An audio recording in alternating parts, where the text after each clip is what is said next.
Hi guys, Sean from Bristol Paranormal Hunters here. I'm up on the Downs in this miserable, rainy Sunday afternoon. I thought I'd come up here and talk about mental health and, show you a few things around the area. One of them being the suspension bridge that, is about King Brunel, built back in the 1800s. It all links together, so you have to bear with me. Now, myself personally, I've had a lot of struggles, mental health myself.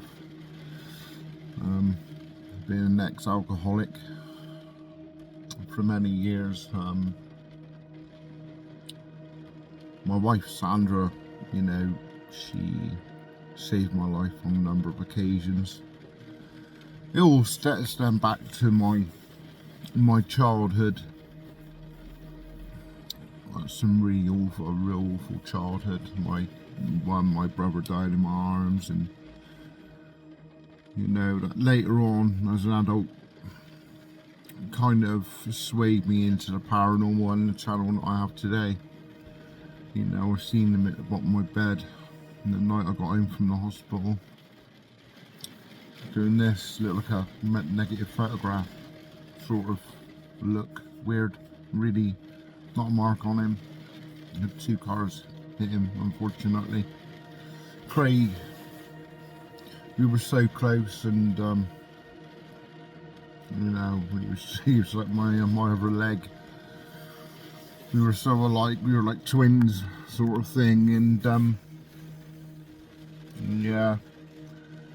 But it didn't stop there. I went through abuse, really, really bad abuse, where a lot of time I couldn't go to school, my face out here, and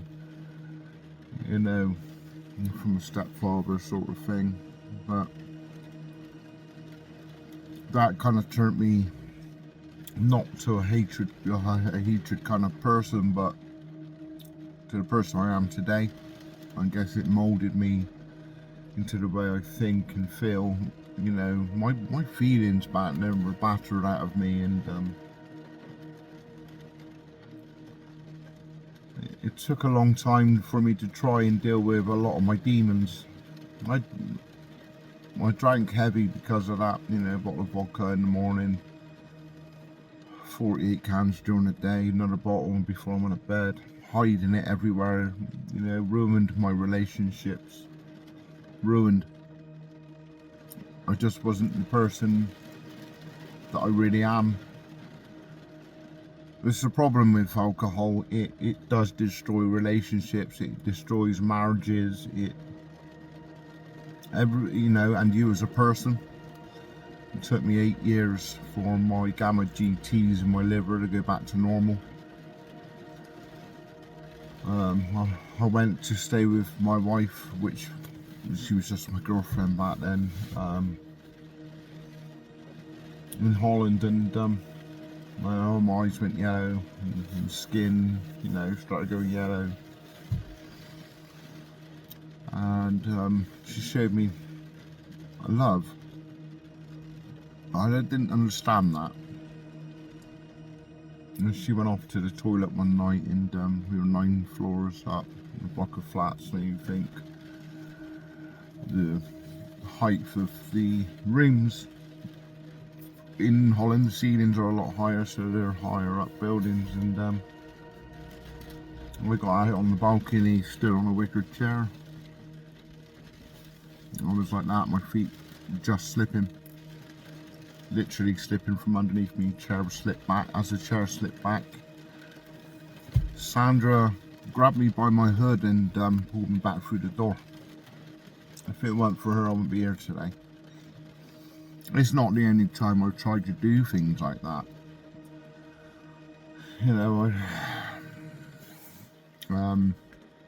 It's more of the way I was feeling.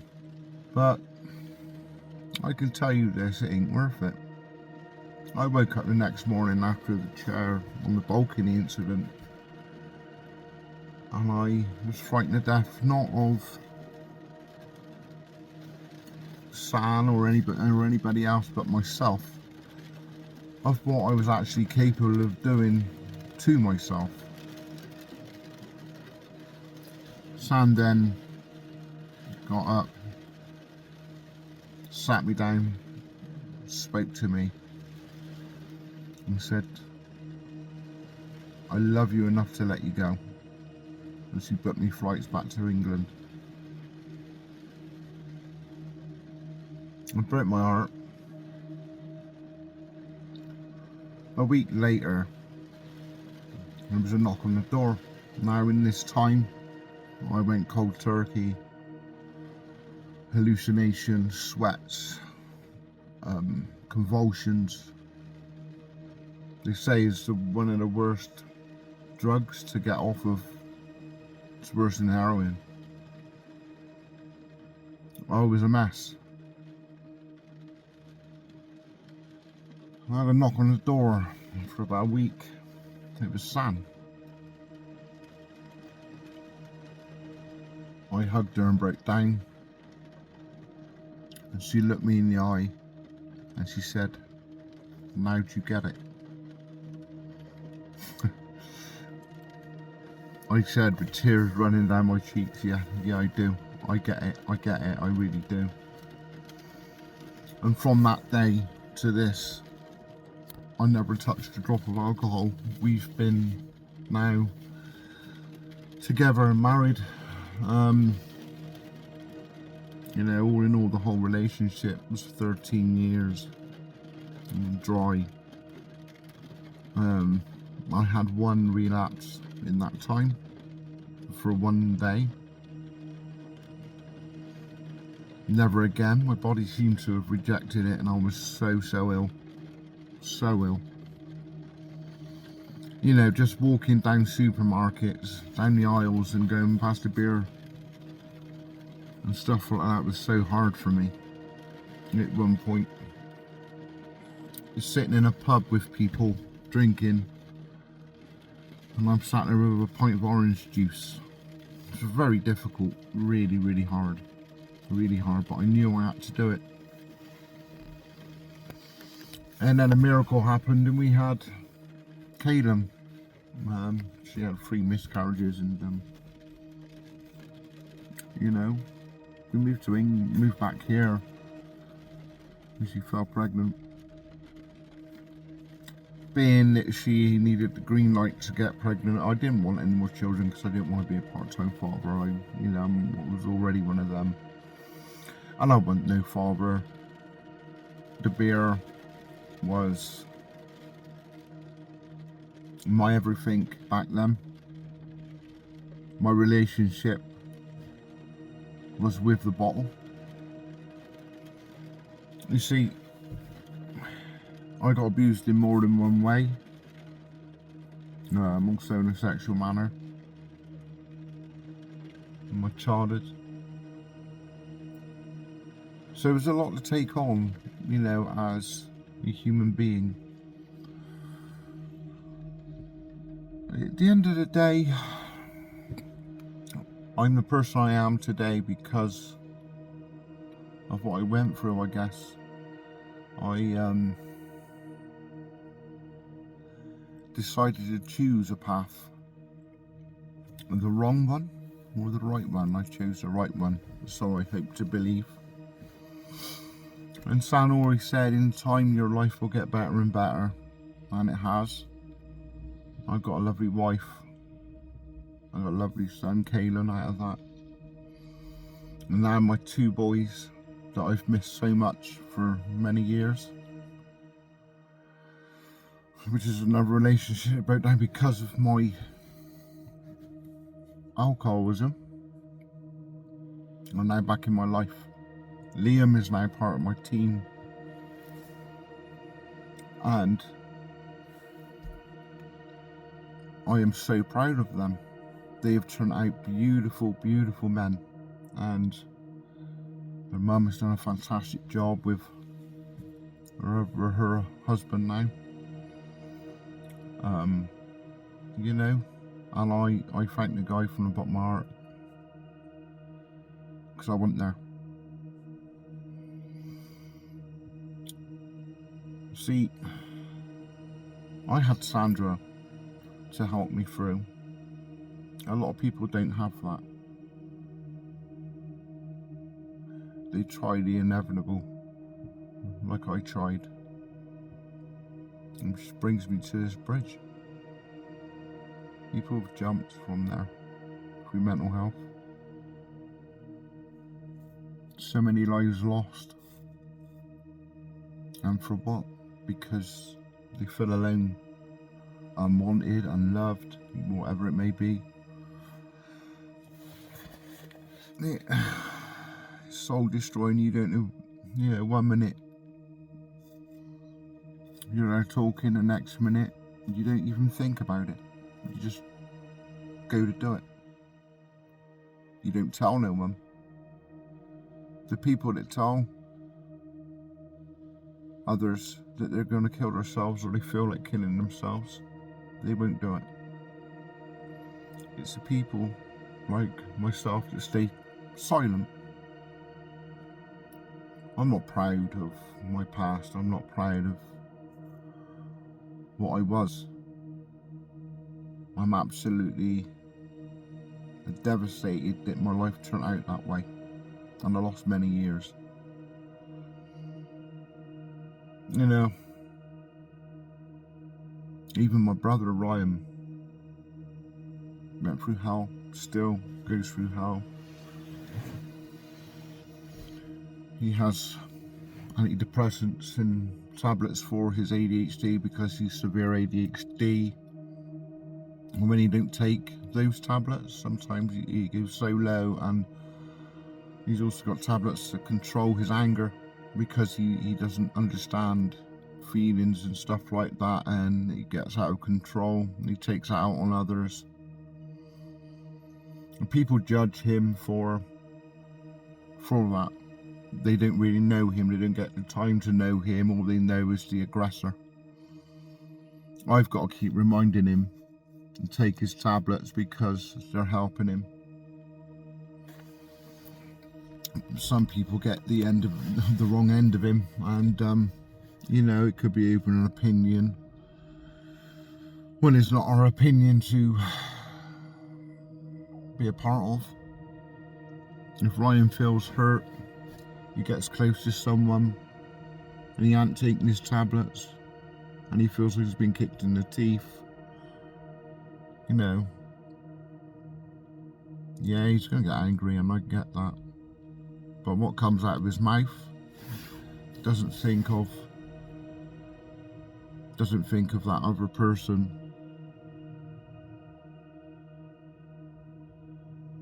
But when his head becomes clear again,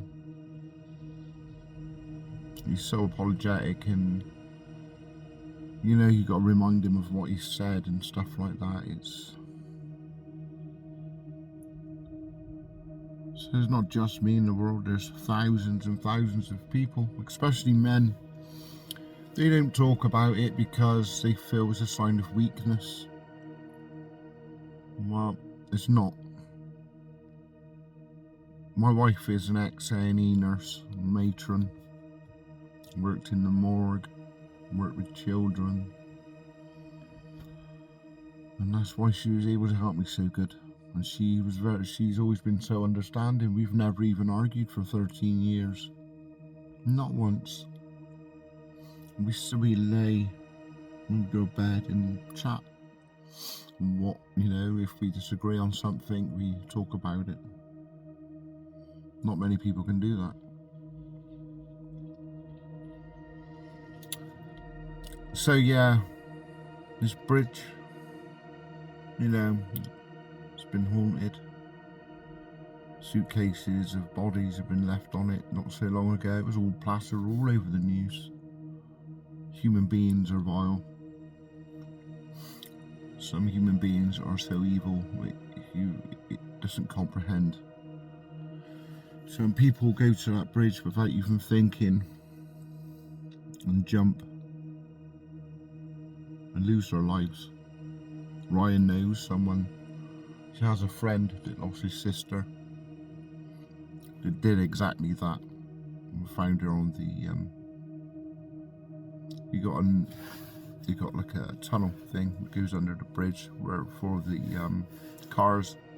And she got found on top of that by a rock climber. My nephew James, he's a police officer. Not so long ago, he had a call to go to that bridge, and the guy didn't make it. He just jumped. Life was too hard.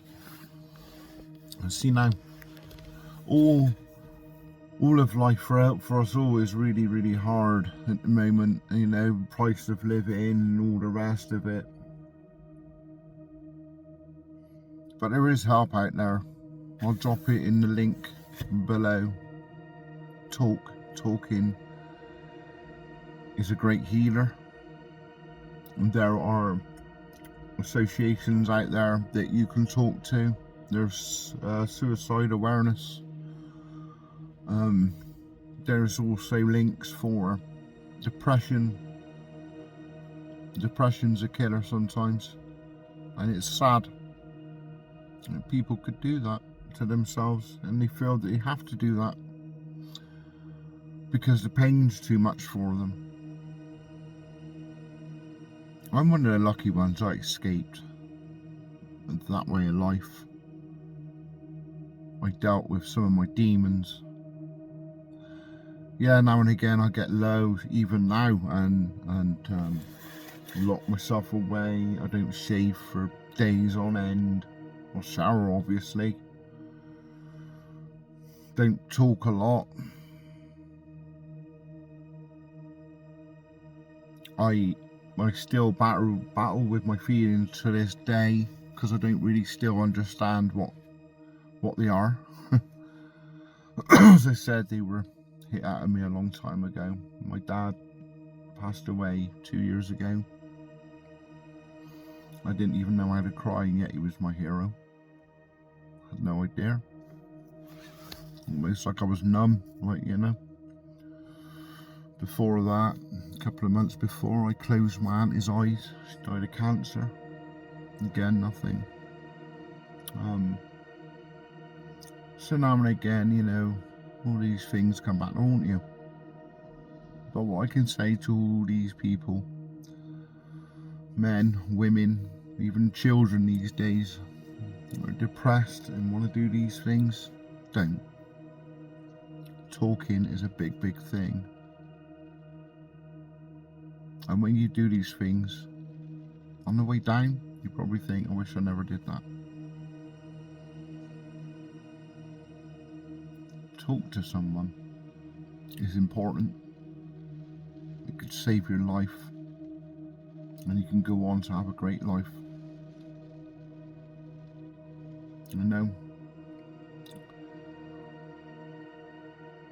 I know life is hard sometimes.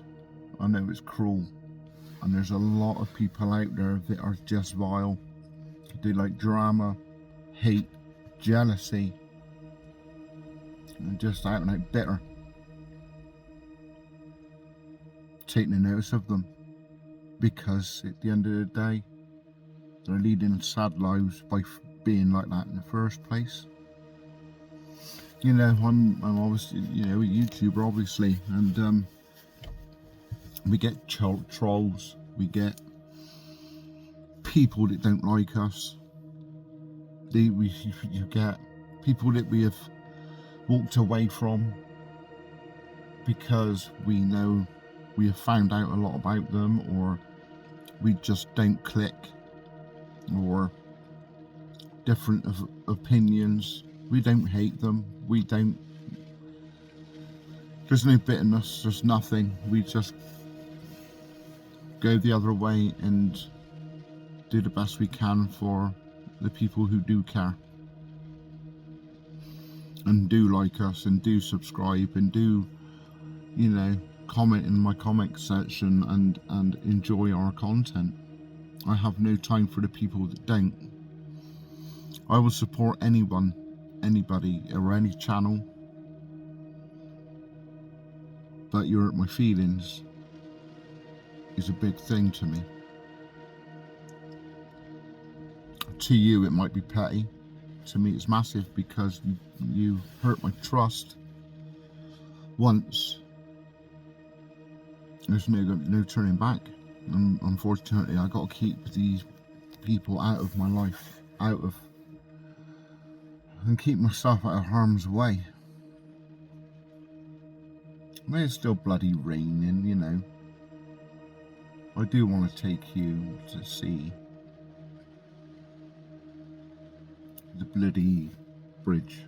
I might even take a walk over it, show you a little bit of it. I mean, this is just one of the spots, and it all ties into what I do on the channel. You know, it's connected to Lee Woods. Lee Woods is seen as haunted by Isambard Kingdom Brunel himself.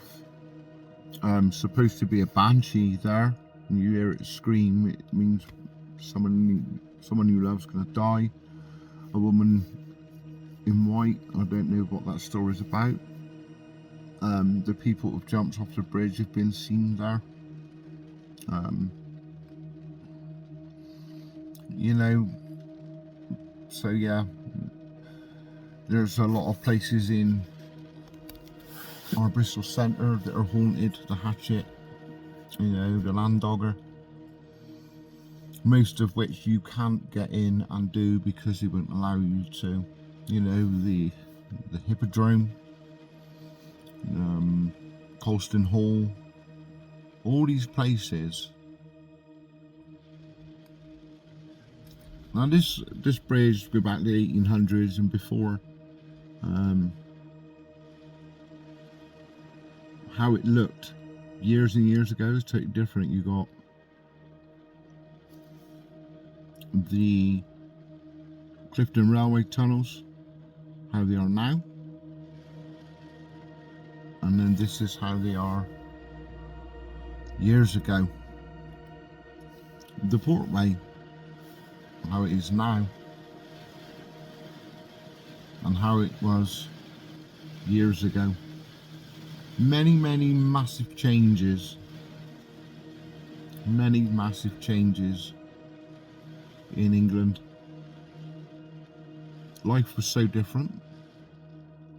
I mean, just up here, that's the auditorium. It goes down into Clifton Rocks, into a cave system. You can stand out on a balcony. And this was it years ago. So the history and the hauntings of Bristol is amazing. And we're going to continue to give you real paranormal footage to the best we can. Debunking on the way. If you can debunk it and we can't, then absolutely fair play. You have your opinions. They are respected.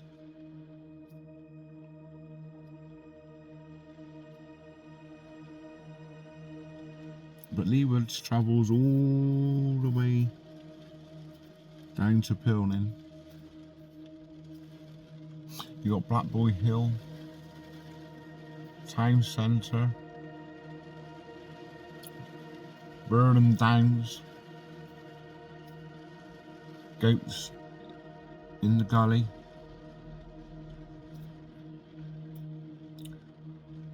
But we've got an amazing history here in Bristol, in England.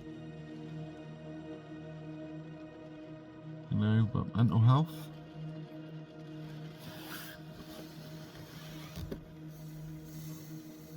I just wish people would help themselves more and stay away from these people, because these people judge you without even knowing you, without knowing your background. They're selfish, inconsiderate, arrogant, and for what? because they don't like their own lives, because they're jealous of how well you do. You could have money problems, you could have relationship problems, but none of these, none, are worth taking your life for, or feeling down over, or depressed. Because let's just face it, in all this, you've only got yourself. You were born alone. You will die alone in time, when your time is supposed to happen, not when you say it does need to happen. You're here, give yourself a purpose, and live. Get rid of the negativity out of your life, the negative people. Me and Ryan, we're going to move on to our own thing. And we're going to be doing some massive things very, very soon. And a lot of people are going to be gobsmacked of where we're going and what we're doing. We're probably going to get a lot of jealousy, but that's okay. They've only got themselves in that.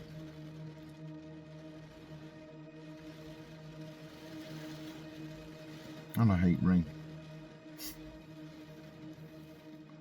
Another guy that has come out and spoken about his struggles is Phil Walkabouts.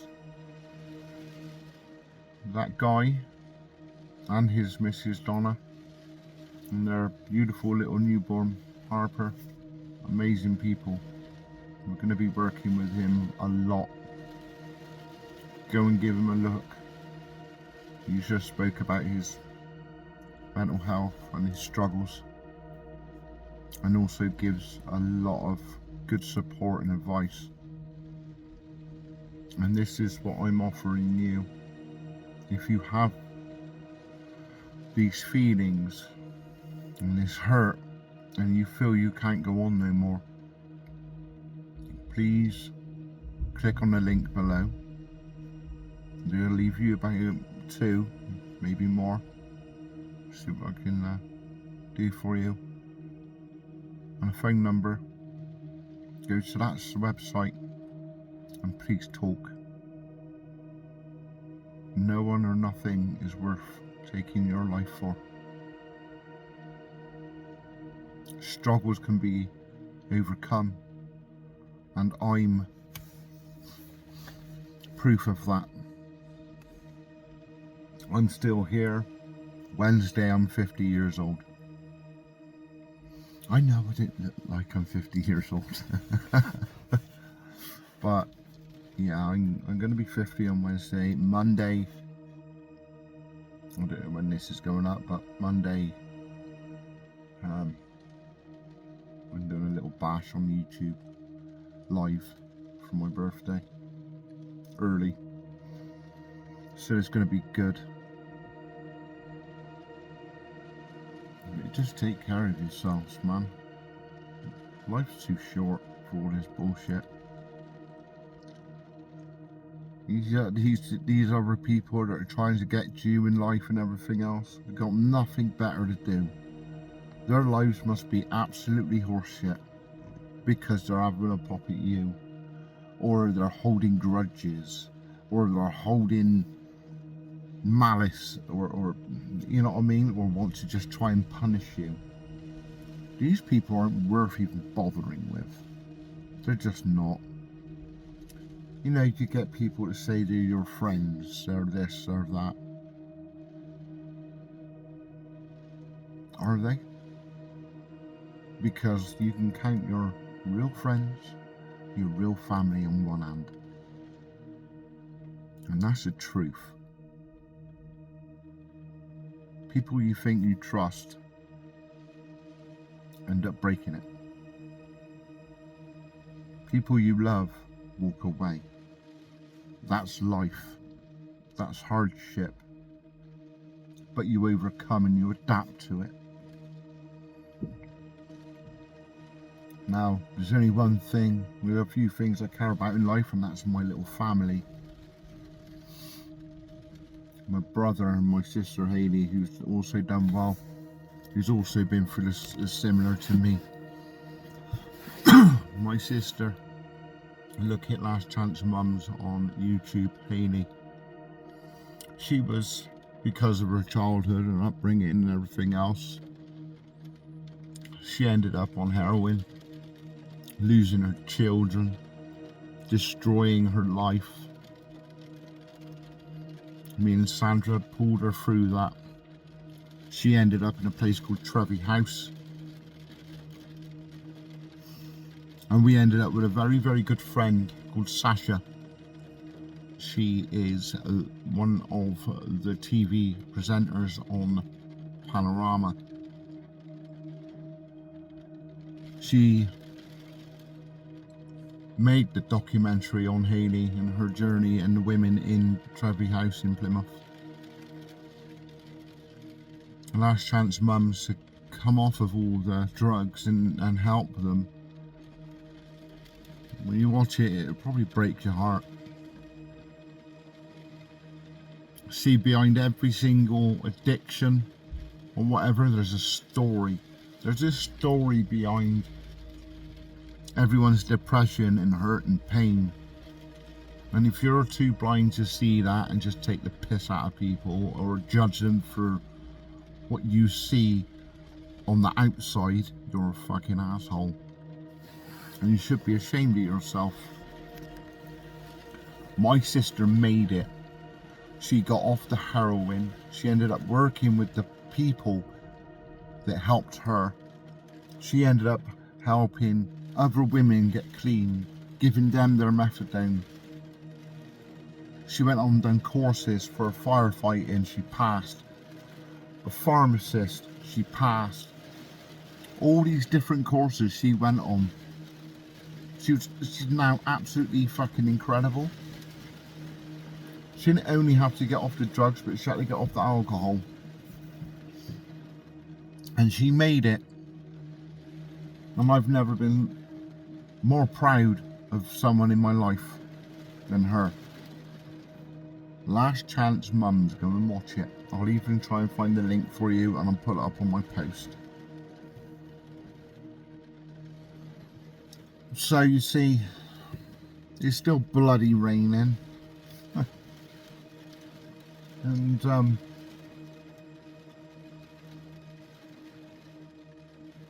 I wish you all the best.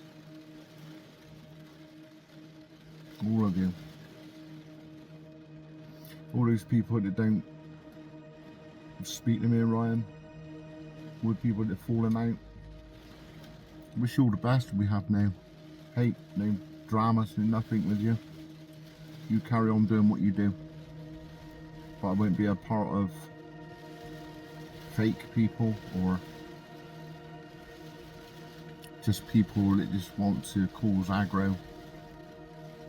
I can't be bothered. We're going to grow our channel slowly but surely.